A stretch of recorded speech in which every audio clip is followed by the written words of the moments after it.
Vamos a empezar a ver el capítulo 10. Archivo.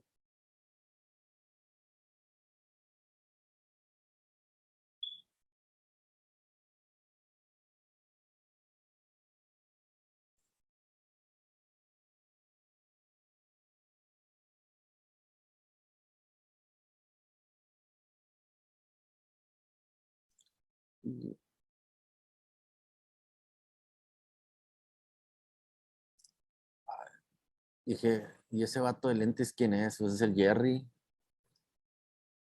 Anda de gira artística el vato. Bueno, en el capítulo 10 sí lo ven, ¿verdad? Sí, Sí, sí, sí. lo dije. Ok. En el capítulo 10, pues vamos a empezar a ver todo lo que son los protocolos de administración de red, ¿sí? Cómo se detectan los dispositivos con el CDP, también con los dispositivos LLDP, ¿sí? Cómo se implementa el NTP entre los clientes y un servidor, el SNMP, el syslog, todo esto que vamos a ver aquí es prácticamente eh, muchas cosas para un monitoreo proactivo de la red, ¿no? Para empezar, pues el CDP trabajan en la capa 2 y obviamente es nada más entre Cisco, ¿no? Acuérdense que no es un estándar, no está dentro de un RFC, esto lo sacaron Cisco para sus dispositivos, donde comparten el mismo enlace, ¿sí? Entonces, aquí lo que viene siendo el CDP es independiente del medio que estés utilizando y los protocolos que se estén ejecutando, ¿no? Entonces, aquí puede haber CDPs, anuncios de CDP entre router y switches a nivel de capa 2, ¿sí? Donde se van a estar enviando pues, mensajes, ¿no? Para que se estén conectando entre ellos y compartan información de sobre todo eh, prácticamente si es un roteador, si es un switch, qué versión de iOS tiene, ¿sí? El nombre, ¿sí? Cuántas interfaces tiene, pero acuérdense, esto es nada más entre Cisco. Y para habilitarlo o configurar el CDP, pues por default ya viene configurado el CDP dentro de los dispositivos Cisco y lo único que tienes que hacer es darle el comando show CDP para que te muestre cuáles son sus vecinos a nivel de capa 2, ¿sí? Si quieres deshabilitar una interfaz específica, pues le pones no CDP enable, ¿sí? Dentro de la configuración de la interfase, ¿sí? Y si aún se encuentra habilitado el dispositivo, pues a uno de ellos no va a estar mandando información a través de esa interfase, ¿no? Entonces, para volverlo a habilitar, pues nada más le das el CDP run, ¿sí? Y pues si lo quieres deshabilitar, ya sabes, es el no CDP run, ¿no? Si quieres ver cuáles son las interfaces que están hablando este protocolo, que es el Cisco Discovery Protocol, es el Show CDP Interface. Y aquí vemos cuando tú le das el Show CDP Neighbors, te dice los códigos, si es un R router, si es un T es un bridge, si es un route bridge de origen, si es una S es el switch, si es H es host y te da. Entonces, después de que te da todos los códigos que maneja, te dice que tienes un switch a través de la interfaz Gigabit Ethernet 001 que es un Cisco 3560 a través del puerto Fast Ethernet 05.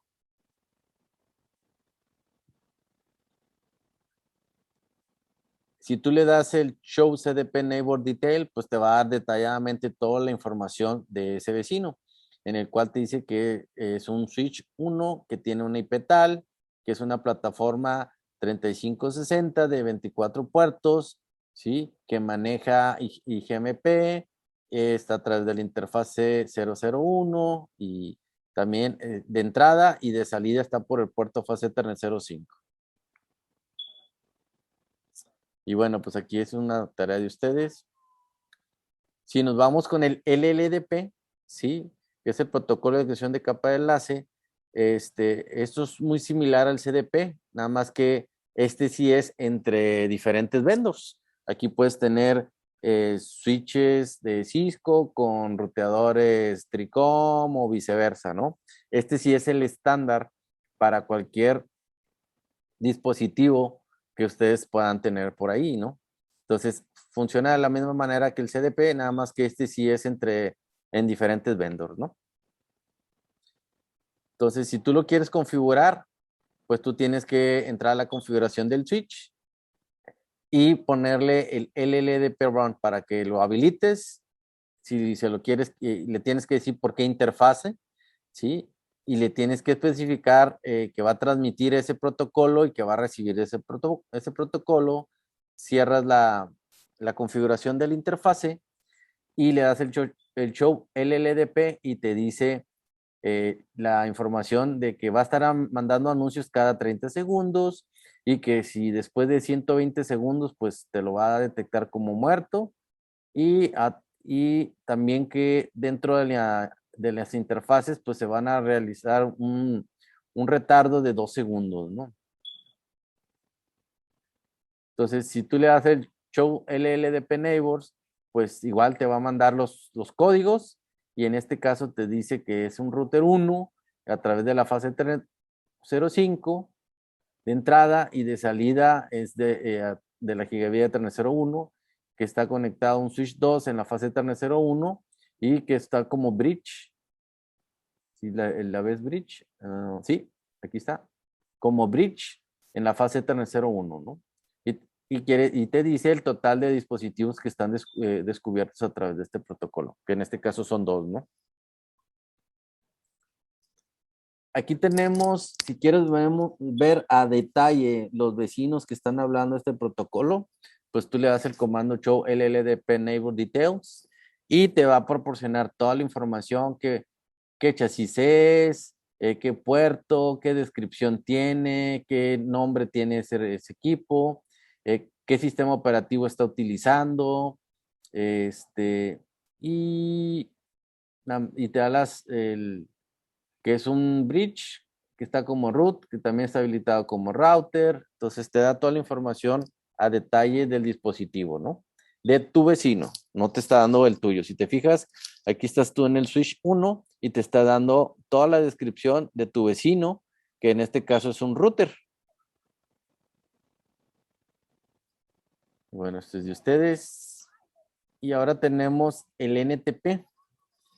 El NTP es el que nos va a ayudar a tener sincronía con todos los demás equipos o con un servidor especializado para que nos brinde la sincronía, ¿sí? Entonces, como yo les comentaba antes, si sincronizamos los relojes de nosotros y te digo yo, pues yo traigo las 6:51 con 55 segundos. A lo mejor alguien me dice, pues yo traigo las 6:52 con 0 segundos y así. Entonces, esos 5 segundos de desfase a nivel de datos nos pega bastante. No saben la cantidad de lana que se pierde con eso. Entonces, por eso es necesario tener un dispositivo especializado que esté manejando la fecha, la hora de todos los dispositivos que se encuentren dentro de los ruteadores. Lo puedes hacer en este caso manualmente. Si tú le das el clock set y le pones la hora, la fecha y el año, ¿sí? Y si se fijan aquí les pone la fecha que le acaban de poner ustedes, ¿sí? Que te dice que fue actualizado tal día, y aquí faltó que te pusiera, aquí te dice por la consola. Por eso es importante cuando les digo que configuren la consola para que sepan quién entró a la consola. ¿Quién le movió? Pues quién sabe, ¿no? Pero en este caso, pues de esta manera se puede configurar el NTP. Creo que es el Network Time Protocol, si no me equivoco. Entonces, obviamente conforme va creciendo la red, pues es muy difícil que se vayan sincronizando todos los dispositivos. Entonces tú lo que tienes que hacer es entrar a configurar el NTP en la red, ¿sí? Y este protocolo te va a permitir que todos los dispositivos estén sincronizados con la misma hora de un servidor de NTP. Él es el que se va a encargar de estarle proporcionando la sincronía, en este caso la fecha, hora, ¿sí? A todos los dispositivos que estén conectados en la red, ¿sí? Entonces, hagan de cuenta que es un reloj privado, ¿no? Y pues se puede sincronizar a través del servidor y este se utiliza a través del puerto, perdón, 123, que es UDP, y está documentado en el RFC 1305. Y aquí lo podemos ver. Aquí son los niveles a nivel jerárquico que se manejan de los NTPs, ¿sí? En donde cada nivel de este sistema jerárquico denominado stratum, este estrato define como la cantidad de saltos que se define a la fuente autorizada y el tiempo de sincronización que se va a distribuir en cada uno de ellos, ¿no? Entonces, el máximo salto que hay entre ellos debe ser de 15, ¿sí? Y el estrato 16 en el nivel estrato inferior indica que el dispositivo no está sincronizado, ¿sí? Entonces, después de estos servidores, si se fijan, aquí está el estrato 0, estrato 1. Este es un reloj de sincronía. Yo me acuerdo mucho en el de Alestra, que tenían, se me fue el nombre, tenían un equipo, pero a nivel satelital, tienen una antena en el cual se sincronizaba con 4 de los 6 satélites que había para brindar la sincronización. Entonces, después de ahí se bajaba un servidor y después de esos servidores se conectaban todos los dispositivos de la red de la Alestra para tener una sincronía lo más perfecta posible, ¿no? Entonces, te dicen que el Stratum 0 son para las fuentes de tiempo autorizadas, son dispositivos que manejan alta precisión, ¿sí? Que son muy precisos y no hay mucho retraso entre ellos. El Stratum 1 están directamente conectados al Stratum 0, ¿sí? Y actúan como una red principal de estándar de relojes, ¿no? Después del Stratum 2 hacia abajo, ¿sí? Los servidores de Stratum están conectados a dispositivos del Stratum 1 de conexión de red y también a los Stratum 2 con los clientes NTP. Aquí es donde se empiezan a sincronizar utilizando paquetes de NTP a los servidores del Stratum 1. Entonces, todos los servidores en el mismo nivel, a nivel de Stratum, se pueden configurar para que actúen como un par con otros servidores de horarios del mismo nivel de Stratum, ¿no? Y pues esto nos va a ayudar a verificar y respaldar los horarios. Si entramos al reloj, si tú le das el Show Clock Detail, te va a decir la hora y te dice el tiempo de origen que fue configurado por el usuario.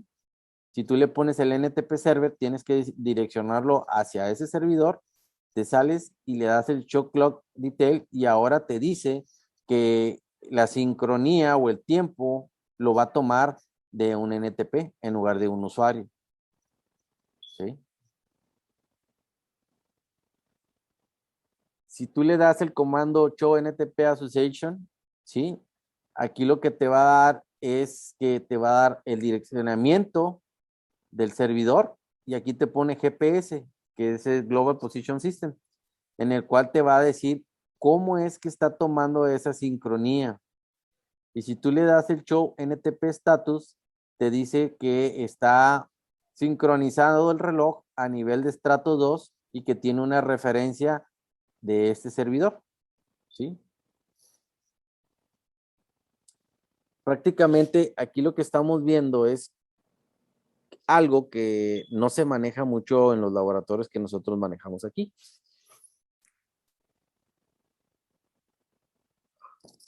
Como dicen ustedes, pues sí jala, profe. Aunque esté mal, sí jala. Aunque tenga una mala sincronía, sí jala. Pero, si los equipos no tienen la misma fecha o la misma hora, no van a poder hacer nada. Y por último, pues tenemos los Stratum 1 que se configuran para sincronizarse con todos los dispositivos, con los roteadores, ¿sí? En el caso, si entras al switch 1, aquí le configuras la dirección del servidor y lo asocias y muestras, verificas si se está asociando a esa dirección o no, ¿sí? Entonces, esto te va a decir a través de dónde se está sincronizando, ya que el dispositivo se está sincronizando a través de un Stratum 3 que te puede proporcionar servicios de NTP a otros dispositivos de la red. El SNMP, que es el Simple Network Management Protocol, es el que nos va a ayudar a, a monitorear todos los dispositivos que se encuentran de la red. Hay tres elementos o agentes que podemos utilizar para el SNMP, que es el administrador del SNMP, el agente SNMP o el cliente SNMP, y la otra es el MIPS, que son Base Information de Administración. Entonces, se define como para que a través de este protocolo se intercambie información de administración, ¿sí? De todas las aplicaciones de la red y los agentes de administración. En este caso, pues son de todos los agentes, es decir, tú instalas un cliente SNMP en un dispositivo, se conecta con un servidor y el cliente es como si fuera cliente maestro. El cliente le va a estar mandando toda la información que le pida el maestro el maestro a ellos. Si yo te pido qué fecha es hoy, tú me das la fecha. Si me dices con quién estás conectado, también me das con quién estás conectado. Y también puedes hacer consultas de los MIPS, que son agentes de SNMP en el puerto UDP 161. Aquí lo que tenemos es que va a enviar todas las notificaciones de SNMP hacia el administrador o el maestro, ¿sí? En el puerto UDP 162. Y aquí lo tenemos. Aquí tenemos el servidor que es el que colecta toda la información, ¿sí?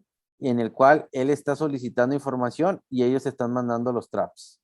Los traps quiere decir que son toda la información que él pidió. Si te pidió el estatus de la interfase, pues te lo manda, ¿sí?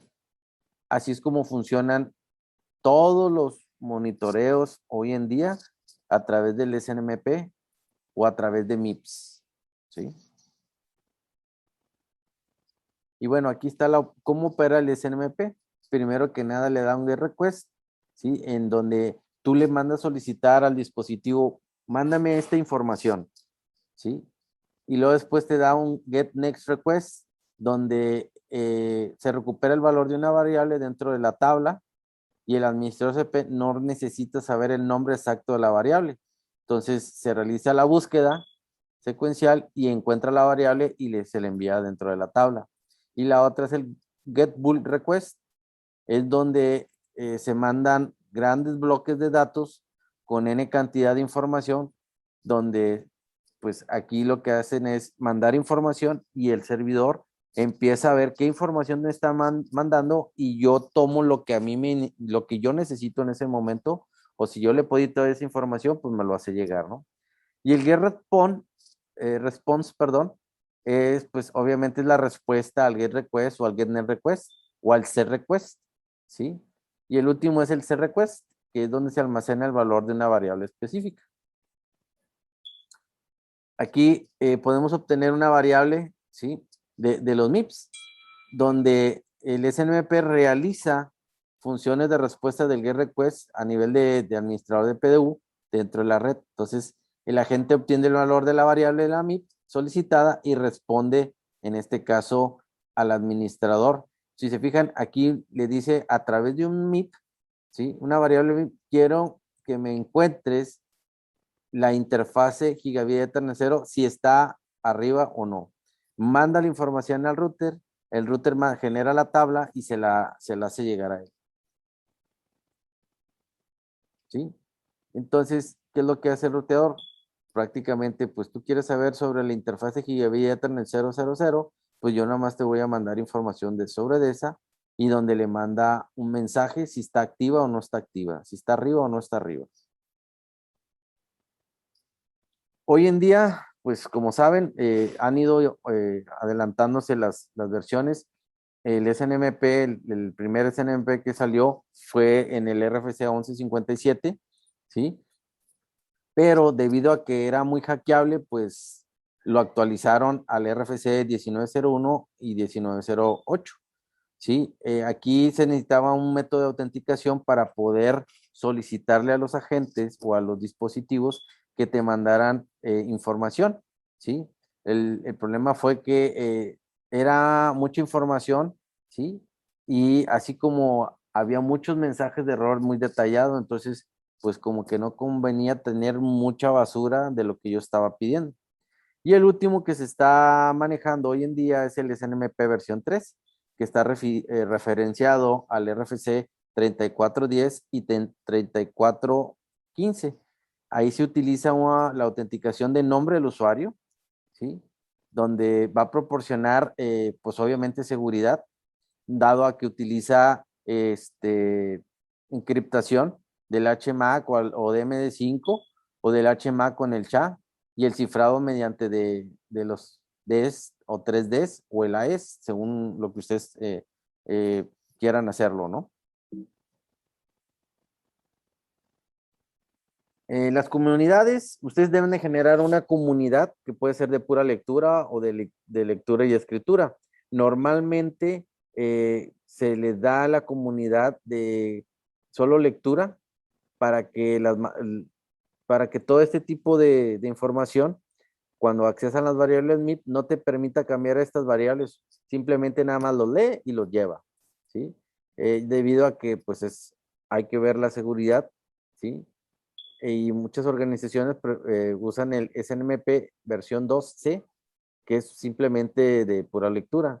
Y el otro de lectura y escritura, pues ahí tienes todos los derechos de hacer y borrar y quitar pues hacer y deshacer, ¿no? El MIP de ID objeto, pues ahí el MIP organiza variables de manera jerárquica, donde pues define cada variable como un ID o de objeto, que viene siendo el Object ID. Entonces, ahí de forma exclusiva, todos esos objetos administradores organizan según el estándar del RFC, según la jerarquía del Object ID, ¿no? Entonces, la otra es que el árbol del MIT para un dispositivo determinado incluye ramas con variables, es decir, por ejemplo, para que me entiendan, tú le mandas a solicitar, muéstrame la interfase y te trae todo lo que trae la interfase. Pero si tú le dices, muéstrame la interfase que esté nada más arriba o abajo, nada más te trae eso. O muéstrame la interfase, la descripción, y pues nada más te trae eso. Ahí es donde se empiezan a ramificar. Entonces, eso, pues son las variables que te puede traer cuando tú haces una solicitud de información, ¿no? Entonces, algunas variables son comunes, ¿sí? La mayoría de estos dispositivos que manejan MIPS, hay uno que creo que es pública, hay un MIP o un SMP de árbol que se llaman público y ahí se almacena todo y ahí casi todos apuntan para ahí para que te obtengan toda la información y tú la analices, ¿no? Aquí, como pueden ver, esto era lo que les decía de las ramificaciones, ¿no? Aquí es una estructura donde el enemigo está definida por Cisco. Entonces se puede escribir cada palabra o cada número que te pueda ayudar a localizar cada una de las variables dentro del árbol. Entonces, si se fijan, aquí si generamos un árbol, eh, por ejemplo, el ISO es el 1, y luego la organización es el 3, el DOD es el 6, el Internet es el 1, si es privado es 1, es 4, perdón, si es Enterprise es 1 y si es Cisco 9. Entonces, por lo tanto, se genera el Object ID a través de este MIP y te dice que es 1361419, es decir, se van formando en base a esto. Y como esos ya los tienen identificado el MIP, pues nada más te manda información de eso, ¿no?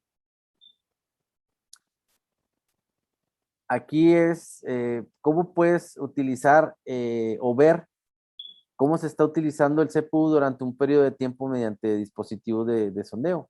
Aquí vas a sacar estadísticas que te ayuden a almacenar y graficar todo ese tipo, todo lo que tienes dentro de eso, ¿no? Entonces se crea una línea base en base al administrador de red y todos todos los datos se recuperan, ¿sí? Utilizando el SNMP GET, simplemente, ¿sí? Y esto emite un anuncio en el cual te envía todos los datos en tiempo real para que se genere el informe. Este informe pues tiene cierto tiempo y solo lo vas a poder utilizar para obtener un promedio. Si se fijan, aquí en base a esto, pues te da la versión, te da la comunidad, te da el valor del CPU obtenido, perdón, te da la dirección IP y te da el Object ID, ¿sí? Entonces, si se fijan, te dice que es de SNMP versión 2, ¿sí? Y que es a nivel de Enterprise y el OID es y obtiene un valor de 11. Entonces, si tú lo generas acá, obviamente hoy en día, pues ya todo lo hacen a través de navegador. A nosotros nos tocó hacerlo todo a pincel, ¿sí? Y ahora, y en día tú ya tienes una página donde puedes utilizar el SNMPGET para que te dé toda la información, ¿sí? Y te dé el OID, ¿sí? Entonces, aquí no se alcanza, bueno, yo no los alcanzo a ver, pero te da el OID, ¿sí? Y, híjole, no, yo no las llego. Te dice el objeto, el OID, qué tipo es, qué permisos tiene, qué estatus está, y esto no, es el MIP, ¿verdad? Creo que sí. Es el Sí, MIP, sí es el MIP. Entonces, esos MIP ya están identificados y ese MIP ya te dice qué es lo que te va a sacar de esa información, ¿sí? Y bueno, aquí viene un laboratorio para que vean eso. Este es el syslog, ¿sí? El syslog es el que nos va a ayudar a través del puerto UDP514 a enviar todos los eventos que se generen en la red o que generen los dispositivos, ¿sí? Por eso es importante que ustedes tengan un servidor para que ahí se almacene todo lo que ha ocurrido dentro de la red y de los dispositivos. Ahí vas a ver si hubo un error, te lo vamos a detectar. Si fue un error humano, ahí van a venir los comandos. Todo eso, toda esa información se va almacenando en el log en el servidor del syslog para que cuando tú entres a ver si fue un error humano, si fue un error de sistema operativo, todo eso queda almacenado aquí, ¿vale? Entonces, ¿qué es lo que hace el syslog?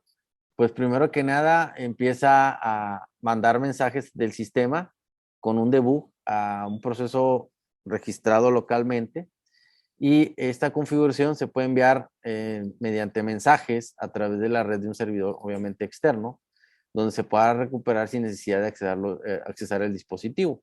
Entonces, estos mensajes de Zilog se pueden enviar a un buffer interno y al momento de hacerlo así, pues solo se puede ver mediante los comandos o un command line interface del dispositivo. De cuenta, tienes que entrar para poderlo ver vía consola, ¿no? Entonces, ustedes como administradores tienen que especificar que te envíe cierto tipo de mensajes, ¿sí? De los diferentes sistemas que estés manejando. No puedes decirle que te mande todo porque te va a sacar el servidor en menos de lo que canta un gallo. Y pues los destinos más utilizados, debe decir, por ejemplo, el buffer de registro, o sea, la RAM del router, el switch, cómo está, las líneas de consola, las líneas de terminar y el syslog. Y aquí está el formato de los cuales ustedes deben de poner su umbral o de qué manera deben de clasificar su severidad. Entonces, si te aparece un nivel 0 que es de emergencia, pues es que el sistema no se puede usar. Si tú tienes una alerta, pues se necesita una acción inmediata. Si es crítico, pues es una condición crítica. Si es error, pues hay un error en el sistema. Si es de warning, pues hay que ver qué es lo que está pasando. Si es una notificación, pues es algo normal, pero no importante. Si es de información, en nivel 6, pues nada más te está informando algo. Y si es de un debugging, ¿sí? Es un mensaje de depuración de algo, ¿no? Esta tablita lo manejan todos los ISPs, todas las compañías para determinar la severidad de sus problemas.